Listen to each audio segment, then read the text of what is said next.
नेकी व्यर्थ नहीं जाती। जी हाँ दोस्तों, नेकी व्यर्थ कभी नहीं जाती। जो आप अच्छा काम करोगे, आपको अगर ऐसा लगता होगा कि ये सब व्यर्थ है, कुछ हमारी लाइफ में असर नहीं पड़ रहा है, कुछ हमारे भाग्य में, या फिर कहें कि जो अभी रिसेंटली या फिर अभी की हाल फिलहाल की जो कंडीशन चल रही है इसमें तो कोई बदलाव नहीं हो रहा है। लेकिन दोस्तों एक बात आप हमेशा ध्यान रखें, नेकी व्यर्थ नहीं जाती, प्रभु लेखा जोखा रखते हैं। जी हाँ, ये यूं ही नहीं कहा गया, क्योंकि जो हमारे संचित कर्म होकर जो प्रारब्ध बना उसमें जो सारी चीजें ऐड हो गई है। क्योंकि लाइफ में हम देखते हैं, हम छोटे छोटे कर्म जो भी करते हैं वो सारे हमारे भाग्य में ऐड होते हैं। चाहे किसी को रोटी दान देना हो, चाहे कोई XYZ कुछ भी काम हो, लेकिन हमारी जो फिलहाल की कंडीशन चल रही होती है वो कुछ पहले से बहुत ज्यादा डिसाइडेड होती है, उसको हम भोग रहे होते हैं।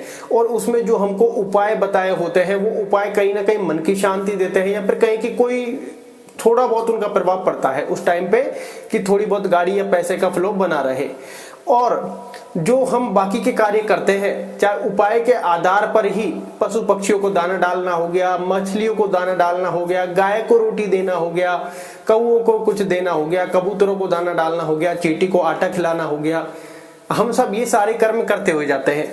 लेकिन इन सब कर्मों के बावजूद भी हमारी परिस्थिति में बदलाव क्यों नहीं आ रहा है, और फिर हमको कुछ समय बाद हमको ऐसा लगता है कि यार इनसे कोई प्रभाव नहीं पड़ रहा है, हमें ये त्याग देने चाहिए, क्योंकि इनसे कोई प्रभाव नहीं पड़ रहा है, क्योंकि हमारे अंदर फल की चाह है। इस कंडीशन से निकलने के लिए हम सब ये उपाय कर रहे हैं, लेकिन जाने अनजाने ही सही हम ये कर्म कर रहे हैं, और ये कर्म व्यर्थ नहीं जाएगा। वो कहते हैं ना, प्रभु का नाम लो, आप चाहे मन से लो चाहे बेमन से लो, लेकिन आपने नाम लिया है। तो ये बात आप ध्यान रखें कि आप जो आज नेकी कर रहे हैं ये कभी व्यर्थ नहीं जाएगी। हर चीज का हिसाब प्रभु के उसमें होगा, हर चीज का लेखा जोखा होगा। हमको उस टाइम ऐसा लगता है कि प्रभाव नहीं पड़ रहा, लेकिन ये जो आज का कर्म है ये हमारे आने वाले समय के लिए लिख दिया गया है। चाहे इसी कहें कि इस टाइम पे आगे आने वाले समय में इसका फल मिल जाए, या फिर नेक्स्ट जन्म में इसका फल हमें भोगना पड़ेगा। और हम अच्छे कर्म करेंगे तो अच्छे फल भोगने पड़ेंगे। क्योंकि आप नॉर्मल से ज्यादातर देखोगे रेमेडीज बताई जाती है, गाय को हरी घास खिलाओ, गाय को रोटी खिलाओ, गाय को केला खिलाओ, गाय को गुड़ खिलाओ, मछलियों को आटा डालो, कौन सा ग्रह खराब उस हिसाब से मछली कहें कि चींटियों को आटा डालो और कबूतरों को दाना डालो। बहुत सारी चीजें हैं, बहुत सारी रेमेडीज है। कुत्ते की रेमेडी सबसे आगे होती है कि इनको तेल में, घी में, या फिर कैसे करके रोटियां दो।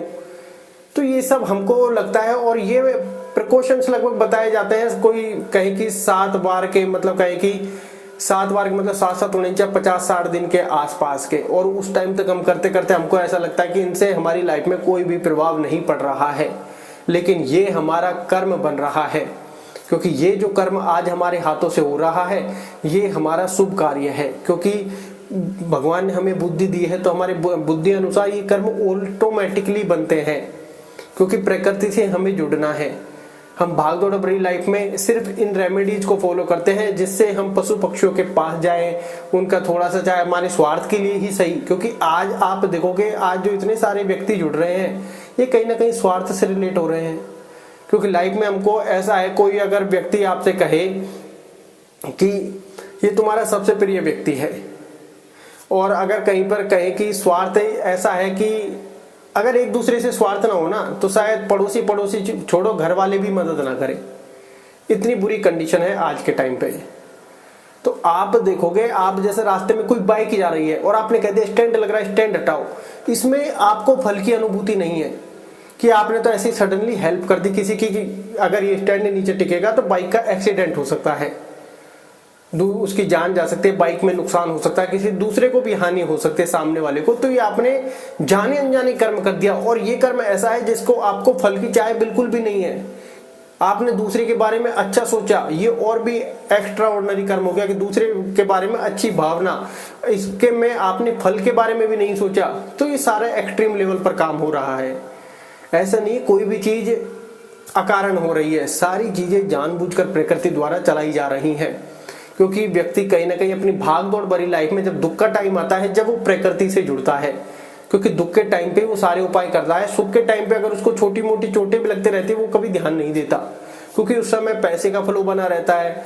लाइफ में कोई बड़ा इंसिडेंट जब तक नहीं होता तब तक वो उसी लाइफ में चल रहा होता है। जब वो दुख वाली परिस्थिति आती है तब व्यक्ति इन सब चीजों को अपनाता है, क्योंकि हर व्यक्ति के जीवन में पैसे का फ्लो तो होना चाहिए। अगर वो व्यक्ति पैसे के पीछे भागता रहेगा, कोई भी अच्छा कार्य नहीं करेगा, अगर ये पशु पक्षी या प्रकृति का ध्यान नहीं रखेगा तो फिर कहीं ना कहीं उसका कर्म वो अपनी लाइफ के, अपने बच्चों के लिए, अपनी फैमिली के लिए तो कर रहा है, लेकिन प्रकृति का भी तो कोई रोल है कि जब हम जन्म लेते हैं हम हमारा प्रारब्ध भोगते हैं, लेकिन बुद्धि अनुसार ये थोड़ी हमारी फैमिली का ही कर्म है, वो तो हमारी प्रारब्ध अनुसार मिली हुई है। ये प्रकृति का कर्म भी हमारा ही बनता है, क्योंकि भगवान ने हमें इसलिए तो बुद्धि दी है कि पेड़ पौधों को पानी देना, जरूरत के टाइम कहीं कि पशु पक्षियों के लिए पानी की व्यवस्था करना, ये सारे कर्म हमारे हैं। लेकिन कहीं ना कहीं हम इनको तब फॉलो करते हैं जब हम खुद दुख भरी अवस्था में होते हैं। इसलिए दुख की परिस्थिति भी सबके लिए आती है। जब दुख की परिस्थिति आती है व्यक्ति रेमेडीज की ओर भागता है, उपाय करता है, और उपाय में ये सारी चीजें ही बताई जाती है जिससे कि व्यक्ति ज्यादा से ज्यादा प्रकृति से जुड़े। और आप देखोगे, आप जाने अनजाने जो सारे कर्म कर रहे हैं, जो आज रेमेडीज फॉलो कर रहे हैं, यही आपका आगे भाग्य बनने वाला है, यही आपका कर्म बन रहा है, यही आपका प्रारब्ध बनने वाला है। जो हम जाने अनजाने किसी बाइक वाले की मदद कर देते हैं, किसी और हेल्प कर देते हैं, कोई सडनली कहे कि फ्लाईओवर पे चढ़ रहा है और काफी भारी सामान उसके पास, उसके जाने अनजाने हमने हेल्प कर दी, तो ऐसा नहीं है ये कर्म व्यर्थ जाएगा। हमको ऐसा लगता है कोई देख नहीं रहा या फिर लाइफ में कुछ हो नहीं रहा, कुछ भी अच्छा नहीं हो रहा, कर्म करके अब ये फायदा क्या है। जो कर रहे हो आप अपनी बुद्धि अनुसार, ये आपका आगे का कर्म बन रहा है और ये निश्चित हो रहा है। हमको ऐसा लगता है कि सारे कर्म शायद पैसे से ही हो सकते हैं, नहीं। मन की भावना कितनी अच्छी है तो दान 1 रुपए का भी माना जाता है, क्योंकि दान होता है। वो जो लेने वाला बैठा है वो ये नहीं देख रहा कि आपने कितना दान दिया है। लाइफ में हम बहुत सी बार एक गलती हमेशा कर देते हैं, क्या ये सबसे पहले ये देखते हैं यार सामने वाले ने तो इतने लाखों रुपए का दान दिया है, फलाना हमारे 1 रुपए की क्या वैल्यू है। अरे आप ये मत देखिए, आप जो जजमेंट कर रहे हैं वो इंसानी तौर पे कर रहे हैं कि आप सामने वाले व्यक्ति को देख रहे हैं। वो जो परमात्मा बैठा है तीनों लोगों का स्वामी, वो नहीं देख रहा आपने 1 रुपए दिया है कि 1 लाख रुपए दिया, उसको कोई लेना देना नहीं है। उसको आपकी मंशा से लेना देना कि भावना क्या है, श्रद्धा क्या है आपके अंदर। क्योंकि आपने काफी कहानी सुनी होगी जब भगवान को बहुत सारा चढ़ावा चढ़ाया जाता है, सोना चांदी हीरे जवाहरात मोती, और कोई ब्राह्मण या फिर कहें कि कोई व्यक्ति एक सिर्फ तुलसी पत्र चढ़ा दिया जाए तो वो सब सर्वोपरि है तुलसी पत्र। अब वो व्यक्ति क्या भावनाओं के साथ जाएगा, क्या इतना तो मैं चढ़ा ही नहीं सकता, क्योंकि इतना हर व्यक्ति के पास नहीं हो सकता, लेकिन तुलसी पत्र हर व्यक्ति के पास हो सकता है। तो हमारे भगवान तो तुलसी पत्र में प्रसन्न हो जाते हैं। तो आपको सिर्फ और सिर्फ मनसा के लिए रखनी है, मनसा शाप रखनी है। ये जरूरी नहीं है कि आपके पास लाखों करोड़ों धन होंगे तभी आप धन दोगे।